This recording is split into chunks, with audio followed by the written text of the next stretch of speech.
Louvado seja o nosso Senhor Jesus Cristo, para sempre seja louvado. Então, irmãos e irmãs, bom dia. Então, para esse domingo, dia 19, nós temos o evangelho desse dia que vamos meditar nesse momento, que é João capítulo 2, versículos 1 ao 11, que é a passagem do casamento em Caná da Galileia, o milagre que Jesus fez em Caná da Galileia, registrado pelo evangelista João. Vamos então, nesse momento, abrir nosso coração para essa reflexão. Não deixe de dar o seu gostei e compartilhar esse vídeo também com a sua comunidade, seus amigos. Proclamação do Evangelho de nosso Senhor Jesus Cristo, segundo João. Glória a vós, Senhor. Naquele tempo houve um casamento em Caná da Galileia. A mãe de Jesus estava presente. Também Jesus e seus discípulos tinham sido convidados para o casamento. Como o vinho veio a faltar, a mãe de Jesus lhe disse: eles não têm mais vinho. Jesus respondeu-lhe: mulher, por que diz isso a mim? Minha hora ainda não chegou. Sua mãe disse aos que estavam servindo: fazei o que ele vos disser. Estavam 6 talhas de pedra colocadas aí para a purificação que os judeus costumam fazer. Em cada uma delas cabiam mais ou menos 100 litros. Jesus disse aos que estavam servindo: enchei as talhas de água. Encheram-nas até a boca, e Jesus disse: agora tirai e levai ao mestre-sala. E eles levaram. O mestre-sala experimentou a água que se tinha transformado em vinho. Ele não sabia de onde vinha, mas os que estavam servindo sabiam, pois eram eles que tinham tirado a água. O mestre-sala chamou então o noivo e lhe disse: todo o mundo serve primeiro o vinho melhor, e quando os convidados já estão embriagados, serve o vinho menos bom. Mas tu guardaste o vinho melhor até agora. Ora, este foi o início dos sinais de Jesus. Ele o realizou em Caná da Galileia e manifestou a sua glória, e seus discípulos creram nele. Palavra da salvação, glória a vós, Senhor. Bem, caros irmãos, hoje a palavra de Deus trata de um casamento, o que é muito interessante a gente perceber que Jesus fez um milagre dentro de uma cerimônia matrimonial, o que mostra para nós que um casamento, para ser bem sucedido, para ter sucesso nessa vida, esse casamento precisa, antes de tudo, ter a presença de Cristo, que é o que ocorre aqui.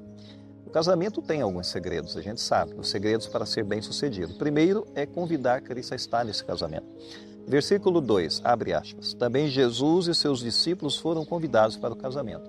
Aí está, o casal tem que ter espiritualidade, o casal tem que centrar a sua vida, não apenas um no outro, não é isso, mas Deus tem que estar no meio desse relacionamento, por entre esse relacionamento.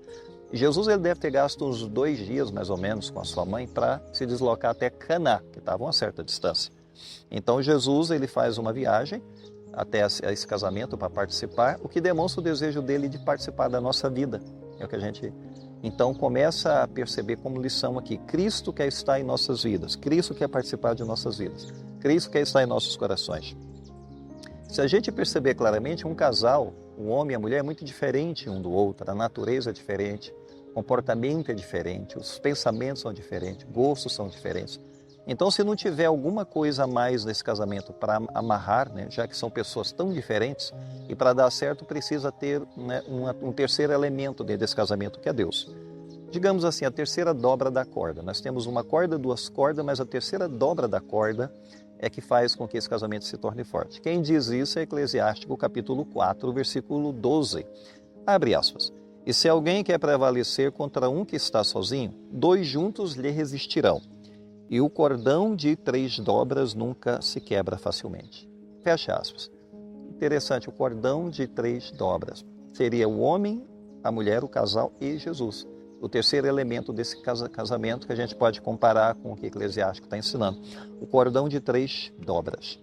O segundo segredo para o casamento, a gente pode dizer, de fato, que é a necessidade colocada aos pés de Cristo. Então, levar as necessidades a Jesus. Abre aspas. Faltando vinho, a mãe de Jesus lhe disse: eles não têm mais vinho. Fecha aspas. Mais cedo ou mais tarde, vai faltar alguma coisa no casamento. Aqui faltou o vinho, que pode ser uma imagem para nós das necessidades, Ou seja, o casamento vai encontrar problemas, vai encontrar desafios, vai encontrar dificuldades. E até mesmo depois que um casal começa a caminhar junto, passa a lua de mel, vem os desafios, as dificuldades da vida, etc., os altos e baixos.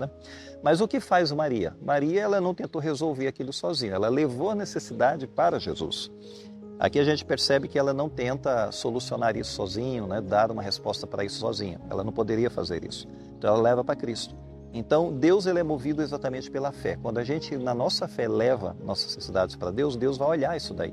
Deus está vendo o que se passa. Então a fé pode mover montanhas. De fato, a fé agrada a Deus. Onde está escrito que a fé agrada a Deus? Hebreus 11:6, abre aspas. Ora, sem a fé é impossível agradar-lhe, porque é necessário que aquele que se aproxima de Deus creia que ele existe e que é galardeado os galardeadores que o buscam. Fecha aspas. Então está, a fé agrada a Deus. Maria é mulher de fé. Maria nos ensina a fé e nos ensina a levar as necessidades para Cristo. O terceiro segredo, dar a Jesus o que nós temos. O que é que nós temos que a gente pode colocar aos pés de Cristo? Talvez a gente não tenha muita coisa, talvez a gente tenha muito pouco. De fato, nesse casamento também o que tinha era muito pouco. Versículo 6. Estavam ali 6 talhas de pedra, com quase 100 litros cada, destinadas às purificações dos judeus. 6 talhas com água. É só isso que poderia ser oferecido a Cristo e mais nada.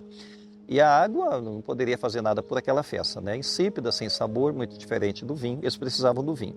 Então, no entanto, a água é símbolo do Espírito Santo. É símbolo da presença de Deus que se move na nossa vida. Se nós estivermos cheios do Espírito Santo, a gente vai saber o que fazer e como ir a Cristo e o que de fato apresentar diante de Cristo. Então, o que nós temos que levar para Cristo. Aqui foi as talhas de água, que era o que eles poderiam levar para acontecer o milagre. Hein? Mas vamos pensar, Abraão levou o que para Deus? Abraão levou o que ele tinha de mais precioso, o seu filho. Se a gente pensar em Moisés, o que ele tinha? Um cajado. Ele colocou o cajado diante de Deus, Deus deu poderes para aquele cajado, e com o cajado ele abriu o mar vermelho, com o cajado ele bateu na pedra e saiu água, com o cajado ele bateu no rio, o rio ficou vermelho como sangue. O cajado fazia milagres, não era nem Moisés, era o cajado. Davi tinha um quê? Uma funda e uma pedra, e com uma funda e uma pedra ele derrotou um gigante chamado Golias. Era o pouco que ele tinha, mas ele soube levar para Deus. A viúva de Sarepta tinha um pouco de farinha e azeite. Quando houve aquela fome enorme, o profeta Eliseu pediu para que ela fizesse uns pães para ele, ela disse sim, eu vou fazer. Ela confiou.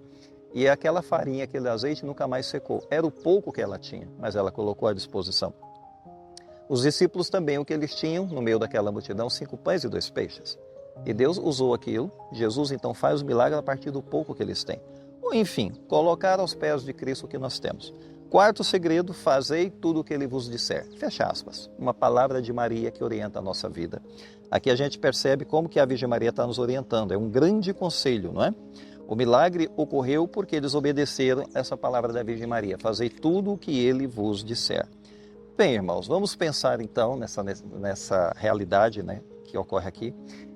Esse casamento, os ensinamentos que nós temos a partir desse texto. Primeiro, convidar Jesus para o casamento. Para o seu casamento. Se você tem essa vida matrimonial ou pensa na vida matrimonial, não se esqueça que sem Deus isso não vai dar certo. É um projeto humano que tem que ser abençoado por Deus. Qualquer projeto que a gente empreite em nossa vida, tem que ter a presença de Cristo lá, abençoando. Trazer a Cristo as nossas necessidades. Será que a gente faz isso em nossa vida? Será que a gente coloca aos pés de Cristo nossas necessidades? Fazei tudo aquilo que Ele vos disser. Será que a gente medita a palavra de Deus para perceber a vontade de Deus? O que Deus quer que a gente faça? Vamos pensar nessa realidade e vamos concluir agora com a bênção final. O Senhor esteja convosco, Ele está no meio de nós. Abençoe-vos Deus Todo-Poderoso, o Pai, o Filho e o Espírito Santo. Amém. Então, irmãos, fiquemos em paz, o Senhor nos acompanhe.